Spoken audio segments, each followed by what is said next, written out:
Well, good morning, everyone. Thanks so much for being here. Really appreciate all of you being here today. I'd like to recognize the Catholic Conference of Oklahoma and Oklahoma faith leaders that are here today. Father Price Oswalt is here representing Archbishop Coakley. I'd also like to recognize Tony Lowinger, who's here representing Oklahomans for Life. You're a huge supporter. Where's Tony at? Thanks, Tony. Thank you so much for all you do. Oklahomans for Life works with the Baptist General Convention, the Catholic Archdiocese of Oklahoma City, and other churches and pregnancy resource centers to sponsor the pro-life Rose Day at the Capitol. So I just want to give them a shout out, and that's why we're all wearing roses today. Thank you to Caitlin Connors, who is representing Susan B. Anthony List. Thank you to Students of Action, Oklahoma Students for Life, and everyone who supports protecting the unborn. I promised Oklahomans that I would sign every pro-life bill that hit my desk, and that's what we're doing here today. Senate Bill 612 passed with a vote of 38-9 in the Senate and 70-14 in the House. That's over 80% support in both chambers. The bill's authors, Senator Dom and Representative Olson, are here today. Thank you so much for your leadership. Thank you, Senator. You'll hear from them directly here in a few minutes. And as governor, I represent all 4 million Oklahomans, and they overwhelmingly support protecting life in the state of Oklahoma. We want Oklahoma to be the most pro-life state in the country. We want to outlaw abortion in the state of Oklahoma. Attorney General John O'Connor and I know this bill will be challenged immediately by liberal activists from the coast who always seem to want to come in and dictate and mandate and challenge our way of life here in the state of Oklahoma. The most important thing is to take a stand and protect the unborn and protect life in the state of Oklahoma. We believe every life is precious.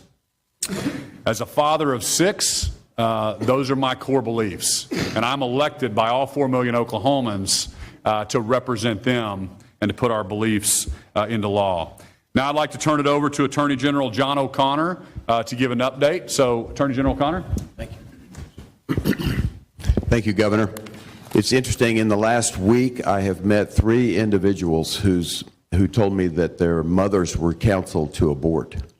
And if their mothers had followed through with that advice, those 3 individuals would not be here, and they're incredible folks. But as your Attorney General, public safety, the public safety of all Oklahomans is our top priority. And my clients include the 3.9 million plus Oklahomans, including our unborn children. Over 5,000 humans, Oklahomans, give their lives each year unwillingly to abortion with the consent of our government, and we're hoping for the day that that ends. Factually, life begins at conception.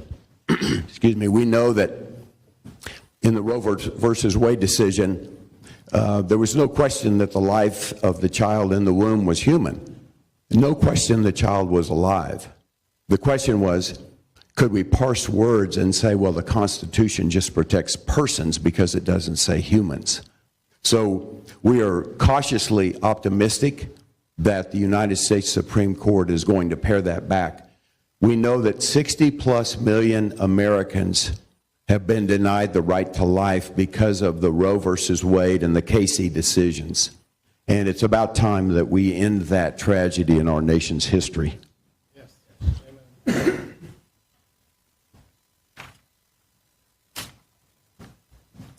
I have joined 25 other attorneys general from across the nation asking the U.S. Supreme Court to overturn Roe versus Wade.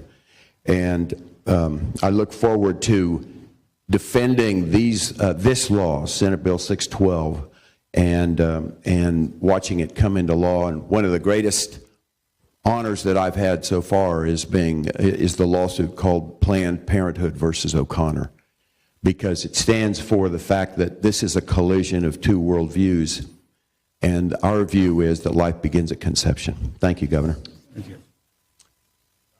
Yep, Senator. Thank you, A.G. O'Connor, and thank you, Governor.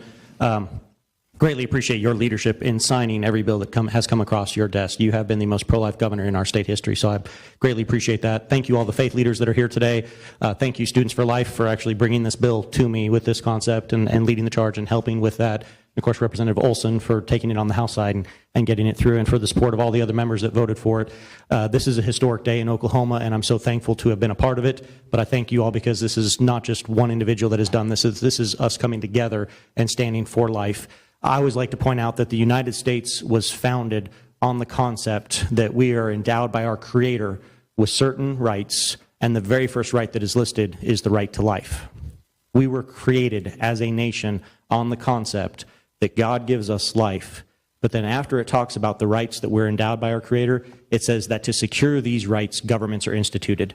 This is our primary focus. We should be about protecting life. And what we are saying here today is the intentional taking of an innocent life has consequences. It is criminal, and we are no longer going to allow the murder of innocent babies in the womb here in Oklahoma. So this is a historic day. I thank you, Governor, for standing with us and signing the bill, and it's just been an honor to be a part of it all. God bless you. Thank you. And Representative Olson. It's a wonderful day. This is a historic day. This is a day that the state of Oklahoma says we value all life, born and unborn. And we could think, there are some folks that wonder, should government get involved in this? And I think about the role of government. What is the role of government? What are the core functions? What are the things that it should and shouldn't do? And we could have many debates whether it should be certain few things or maybe more.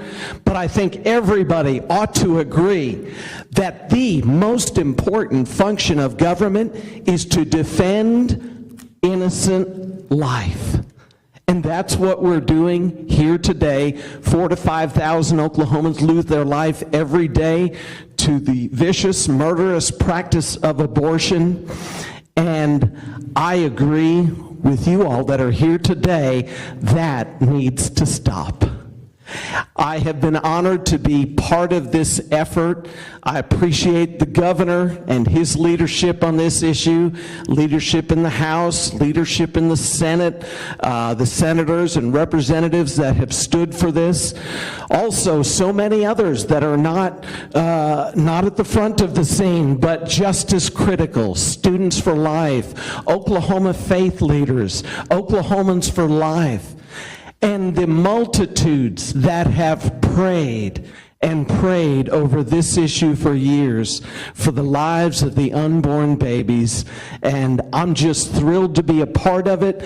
More than all of those, I want to thank the Lord for Him helping us with this and His heart being shown in this, that we value life because our God in heaven values life. Thank you so much.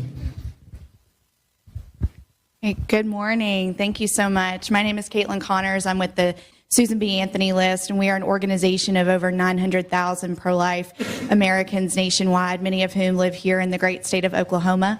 And I'm here today in celebration of the signing of Senate Bill 612, legislation that will save and protect unborn children and their mothers throughout pregnancy. This bill has received overwhelming support from the Oklahoma legislature, and I'd like to thank Senator Nathan Dahm and Representative Jim Olson for their leadership on this bill, which per Oklahoma's own health department stats in 2020 will save nearly 4,000 lives a year. I'd also like to thank Governor Kevin Stitt for fulfilling your promise to sign every piece of pro-life legislation that comes to your desk. The people of Oklahoma have elected these courageous leaders to come here and to protect life, and y'all are doing just that. As a woman and a mother myself, I can speak personally to what it's like to bring life into this world, and I can speak personally to how important it is to have laws on the books that protect unborn children and their mothers. So I'm here, I'm honored to be here, and I'm so thankful for the opportunity. Thank you all so much. Thank you. Thanks so much.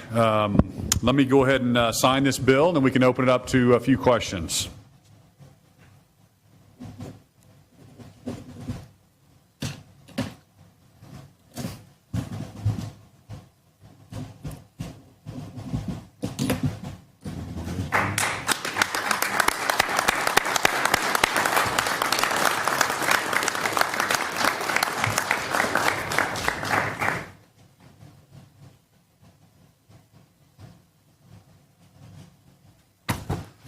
Okay, open up any questions for the folks behind me or myself. Yes, sir. I got two questions. One's about strategy for you and the governor, Senator Dom. You've signed multiple anti-abortion bills. We know a ruling of some kind is coming from the Supreme Court. Is this the end-all, be-all, or are you going to sign more and throw everything at the wall and see what sticks? Or is this it? Well, first off, we're going to sign every piece of pro-life legislation that hits our desk. We want it clear that we want to choose life in Oklahoma. We don't want to allow abortions in the state of Oklahoma. Right now, there's a Supreme Court case, which O'Connor can discuss. There's a Mississippi law that's now before the Supreme Court. These issues belong to the states, and other states may do things differently. But in Oklahoma, I represent all 4 million Oklahomans. They overwhelmingly do not support abortions in the state of Oklahoma. So we know it's going to be challenged from some folks, but we're so excited about the Supreme Court addressing this issue and giving it back to the states where it belongs. O'Connor, would you like to? Okay. Question for Senator Dom, quoted by our friends at KOCO about the fertilization bill. I was reading the gross version on the way down. There is a section that makes exceptions for rape and incest. He just signed a bill that doesn't make that exception.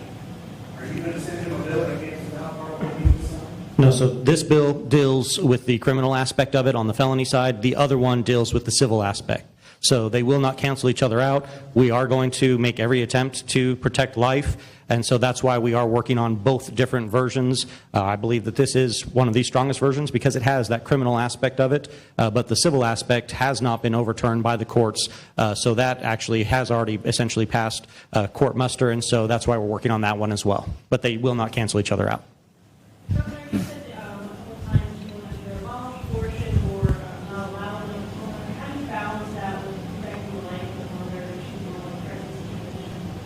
Yeah, well, this bill protects if there is a life situation, and so that's something that the doctors are going to make a decision on to protect the life of a mother, and I think it gives that exception in this bill.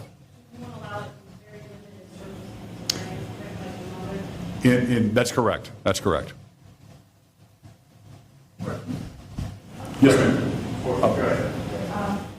Families who seek abortion care cite kind of a broad variety of reasons to make that decision. One of the keys is the economic burden of having a young child. With this legislation and the other anti-abortion bills that are citing this session, are you planning to support those families in any meaningful way who are economically burdened by abortion and would otherwise seek abortion? You know, the folks behind us, the churches that are represented across the state, there's tons of teen crisis pregnancy programs. Our health department has programs. The churches want to step up. The adoption process is, there's people in the state of Oklahoma that would love to adopt children that just can't have children of their own. I got text this morning from a president. I had no idea. The president of a large company that just said, "Thank you, Governor, for signing this." That I was adopted along with my 2 siblings, and I was left at the fire station, and I was in an orphanage as a baby. And I thank you for protecting life. And I'm just so thankful that my mother chose life and to give me up for adoption. So there's a lot of programs out there. I want to encourage the churches and those different organizations that can minister to folks that are pregnant, and we can give those folks up for adoption if there are some financial hardships. If you could talk a little bit to that Mississippi case, explain in your words what will happen and how this will work, but more specifically on this bill, a lot of the criminalization bills that passed elsewhere haven't stood up in court. What gives you confidence this will work?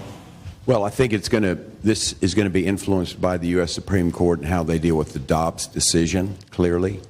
But what I love about this one is that there's not a punishment in it for the mother of any kind. It's for the practitioner who does it. And that's an expression of the will of the people of Oklahoma through their legislature and their governor. And so the states should have the rights to make that decision, and that's what we're hoping the U.S. Supreme Court does, is return it to the states and the people. There's already a law on criminalizing abortion. It's in the criminal code. This bill differs in punishment and who can be punished. How do you reconcile that? So the law that's already on the books has had a stay put on it since Roe v. Wade, because that law is from the 60s and everything. So if the trigger bill were to go into an effect, it possibly could trigger those existing statutes to be implemented. But because there was some uncertainty on how the trigger bills would be implemented, we wanted to make sure to have another option once the Mississippi case makes its way through the Supreme Court. They could say that, yes, it goes back to the states for any new legislation. So this would fall in that category. So that's why we wanted to have an alternative option.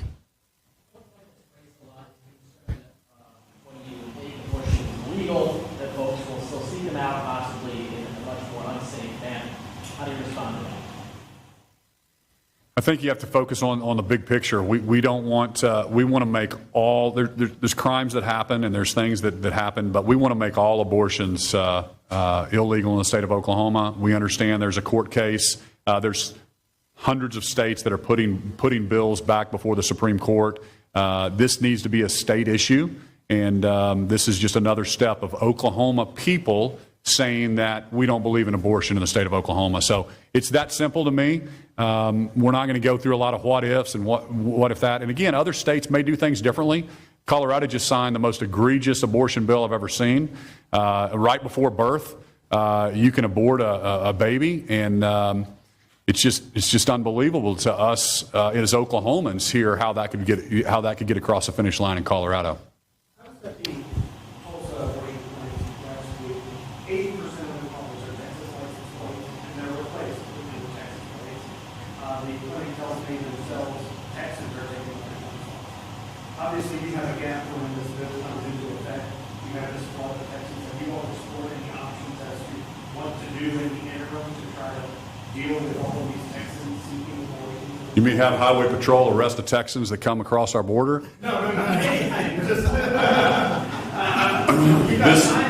This bill will take care of that. We certainly don't want Texans coming up to Oklahoma. They passed their bill last year that was basically had more civil punishment. I know Senator Dom's working on that, but that's certainly not our intent, is to have Texans and other people from other states flood into our state to have abortion. So hopefully this bill will curb that.